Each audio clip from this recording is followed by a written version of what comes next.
base sa impormasyon para pagbuti ang mga pamamaraan sa pagtuturo, kurikulum at mga polisiya sa edukasyon. Nakatutulong ito sa pagpapamulan ng kalidad ng edukasyon at sa paggamit ng mas mahusay na resulta para sa pamamalaan. Maraming salamat, Ginoong James. Ngayon ay tatapos naman ulit. Dagdag kaalaman, nakatutulong ito sa pagpapaunlad ng kalidad ng edukasyon at sa paggamit ng mas mahusay na resulta para sa mga mag-aaral.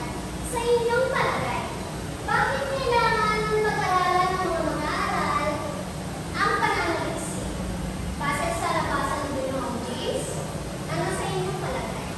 Bakit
reflection statement na about po sa mga nangyari sa loob ng isang semester. Magaling, Ginoong James. Ngayon ay tatapuin na natin ang hakbangin na dapat sundin sa pagsulat ng sulat ng pananaliksik. Unang hakbangin, humili ng isang magandang paksa. Ikalawang hakbangin, suriin ang iyong paksa, siguraduhin hindi ito magiging malawak o masaklaw. At ang pangatlong hakbangin, maaaring mawasahin Pilipino-English. Mga alam ng mga sabat na sanggunian na pagbabasehan ng paksang bukid. Maraming salamat, Pilipino-English, sa pag-apat na hakbang, gumawa ng balangkas ng paksang tatalakayin.